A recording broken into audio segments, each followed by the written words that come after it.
जय महाराष्ट्र। मान्य पक्षप्रमुख एकनाथराव शिंदे साहेब याच्या मार्गदर्शनाखाली धडगाव अक्कलकुवा मतदार क्षेत्रामध्ये जे मागे जल जीवन मिशनमध्ये जे योजना मंजूर केली होती आणि त्या योजनामध्ये जेव्हा 10 लाखाची योजना केली पण ते 200 कोटीपेक्षा जास्ती नाही असल्या कारणाने माझ्या या मतदारसंघामध्ये अक्कलकुवा अक्राणी मतदारसंघामध्ये ते योजनाचा पाणी देऊ शकत नाही आणि म्हणून आम्ही दुसरी योजना प्रस्तावित केली। ते योजना ताबडतोब कॅन्सल करा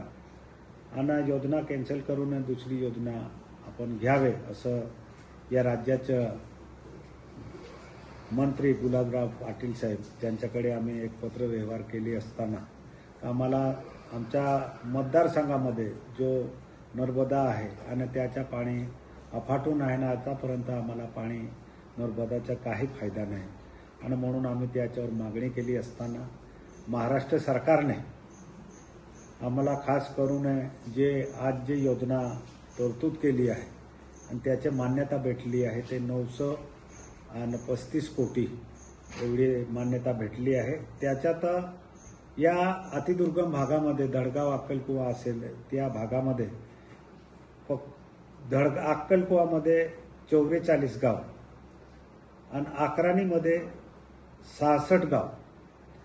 हे त्या गावाच्या त्या योजनामध्ये येणार आहे आणि त्यांच्या जर एकूण जर पाडा जर बघितलं दोघं तालुक्यांचा 1060 पाडे गावां पाडे धरून त्या गावाला त्याचा फायदा होणार आहे। म्हणून आतापर्यंत मला नाही वाटत का नंदुरबार जिल्ह्यामध्ये इतकी मोठी योजना आली असेल पण या महाराष्ट्र सरकारने महायुतीच्या सरकारमध्ये आम्ही मागणी केली असताना त्याचा पाठपुरावा केला असताना आज मला बोलताना आनंद वाटतं का आमच्या एकनाथराव शिंदे साहेब असेल श्रीकांत शिंदे साहेब असेल आणि आमच्या धडगावमध्ये आमच्या बरोबर जे खांद्याला खांदा लावून काम करणारे आमचा विजूदादा असेल गणेशदादा असेल आणि आमच्या शिवसेनेचे सगळे पदाधिकारीने मागणी केली का साहेब आपल्या भागात जर तुम्ही हे मागणी केली तर या भागाचा पाणी कायमसाठी तो प्रश्न मिटू शकतो। म्हणून हे योजना कशी होणार आहे का हे योजना सौर ऊर्जाच्या सगळं आपण त्याच्यावर प्लॅन तयार करून तिथे रस्ते सुद्धा होणार आहे, सौर ऊर्जा प्लॅन लागणार आणि उच्च शिखरावर त्याचा बांधकाम करून